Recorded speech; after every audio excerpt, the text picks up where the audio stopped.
अगर आप पेरेंट्स हो और आपने देखा है कि आपका बच्चा किसी भी चीज़ में ज़्यादा देर तक इंटरेस्ट नहीं लेता है, कोई भी एक्टिविटी कराने बैठो, बस कुछ ही टाइम में उठकर खड़ा हो जाता है या चला जाता है, स्टडीज़ में इंटरेस्ट नहीं देता है, बार बार उठकर चला जाता है। आपको स्कूल से भी फ्रिक्वेंटली कंप्लेंट्स आती है कि आपका बच्चा क्लासरूम में बैठता नहीं है, इज़ कॉन्स्टेंटली रोमिंग, दूसरे बच्चों को डिस्टर्ब करता है। और आप अपने बच्चे की हाइपर एक्टिविटी को लेकर, इम्पल्सिविटी को लेकर बहुत ज़्यादा परेशान हो। तो पेरेंट्स, आज के लिए आपका वीडियो ये लेकर आई हूँ मैं। Hello parents, I am doctor Darshita. Welcome to my channel helping hands, a help for autistic and hearing impaired children. तो आज समझने की कोशिश करते हैं कि ये ऐसा होता क्यों है। तो अगर समझा जाए तो जो हमारे ब्रेन का सेरेबेलम एरिया है, that is responsible for movement and balance.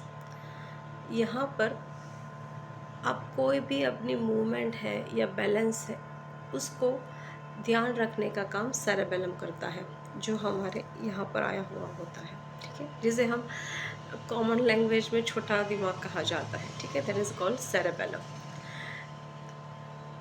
उस एरिया में एक इनहिबिटरी रिस्पॉन्स होता है, जो आपको एक ही जगह पर बैठना है और काम करना है। That is message gives to your brain. जब ये रिस्पॉन्स इमेच्योर होता है, तब आपके बच्चे के अंदर इनहिबिशन नहीं होता है। What is inhibition? To sit and work without any distraction, that is called inhibition. आपको एक ही जगह पर बैठकर काम करना है, या फिर आपको एक ही जगह बैठना है, आइदर ऑक्यूपाइड और अनऑक्यूपाइड। ये संदेशा आपका दिमाग आपको देता है। That is called inhibition response. जैसे कि खाने में नमक है, अगर खाने में ठीक ठाक नमक है तो हम हार्डली नोटिस करते हैं, लेकिन अगर कम है तो पूरा खाना बेस्वाद लगता है, हम खा नहीं पाते हैं। हम बनाने वाले से पूछते हैं कि आज खाने में नमक डालना भूल गए थे क्या आप? तो सेम चीज़ है इनहिबिशन रिस्पॉन्स का। That is also called sitting tolerance. कि अगर बच्चा अच्छे से बैठता है तो that is a skill that hardly we notice. बैठता है तो बैठता है, ठीक है, अच्छा है, गुड। बट अगर नहीं बैठता है तो ये चीज़ सबके सामने आती है। तो ये इतनी इम्पॉर्टेंट चीज़ है। Sitting tolerance is very very important for speech development and for learning.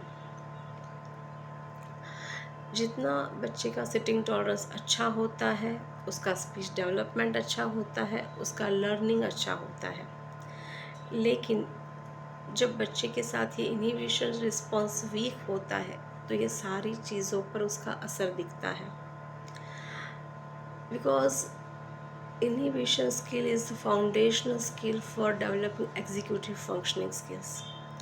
Later on बच्चे की लर्निंग में, स्कूलिंग में, ये सारी ही चीज़ें बहुत ज़्यादा वाइटल रोल प्ले करती है। लेकिन हमारी सोसाइटी में इस चीज़ को समझा कम जाता है और पनिश ज़्यादा किया जाता है। उसे एक बिहेवियर प्रॉब्लम माना जाता है और उसे बच्चे को पनिश किया जाता है। Unfortunately it is a very bad thing. आपको ज़रूरत है आपके बच्चे को समझने की। सबसे इम्पॉर्टेंट चीज़ अगर मैं बताऊँ तो आपको वर्क करना है to mature that inhibition response. It will take a time. It will develop gradually. It will take a time, but it can develop. Because believe in the neuroplasticity. Because our nervous system has the power of regeneration.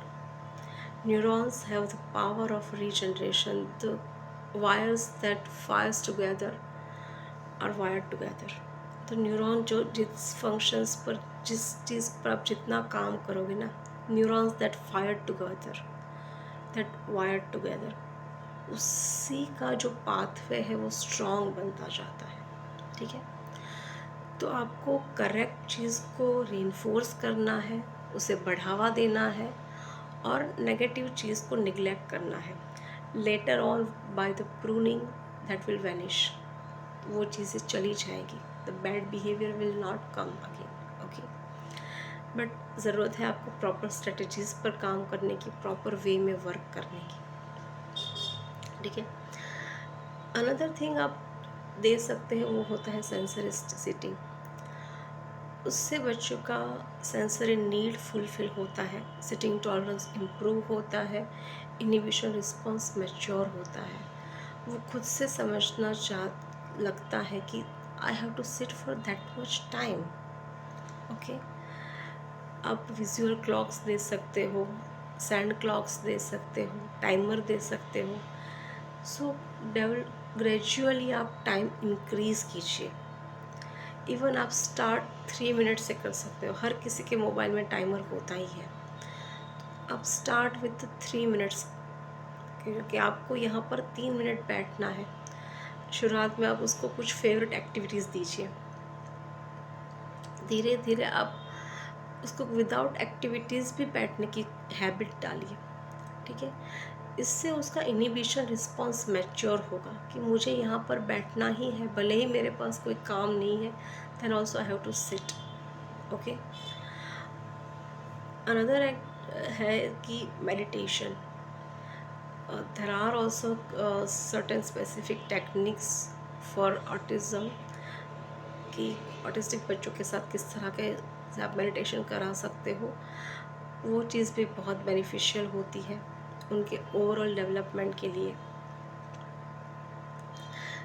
That is also helpful for anxiety, fears,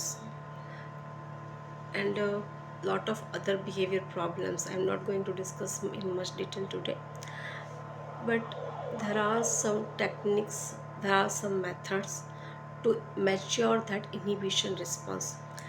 जो बच्चे पहले 3 minute तो क्या 3 seconds बैठने का पसंद नहीं करते थे, दैट मच रेस्टलेस चाइल्ड मैंने देखे हैं, अपनी प्रैक्टिस में देखे हैं, उनको आज स्कूल में 5-6 आवर्स बैठना पसंद है।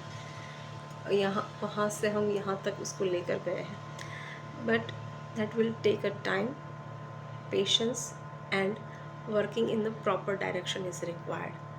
सो rather than punishing a child, understand your child, believe in your child, work properly to develop executive functioning skills. Okay, so that was my small effort to give insight about this. So working on the maturing inhibition response is a primary goal for developing sitting tolerance. I hope the techniques I have shared today that will help you. I have shared in a very brief, very short, but there are techniques specific for each child. After assessment, we can understand whether this child is of which category, how much is at present child sitting tolerance, and how we can improve that. So with lot of strategies you can build that sitting tolerance with your child. So parents, you don't need to frustrate, there are ways to work with your child. आप हमसे जुड़ने के लिए 9426733601 पर WhatsApp message कर सकते हैं। आप हमारे पेरेंट सपोर्ट ग्रुप में जुड़ना चाहते हो तो हमें 9426733601 पर एक मैसेज कर सकते हैं, हम आपको ऐड ज़रूर करेंगे। Thank you so much. अगर आपने मेरे चैनल को सब्सक्राइब नहीं किया है तो ज़रूर कीजिएगा। मैं अपने चैनल पर स्पीच डेवलपमेंट, एजुकेशन, बिहेवियर्स पर वीडियोस बनाती हूँ और बात करती हूँ। तो आई होप आपको आज का मेरा वीडियो पसंद आया होगा। Thank you so much.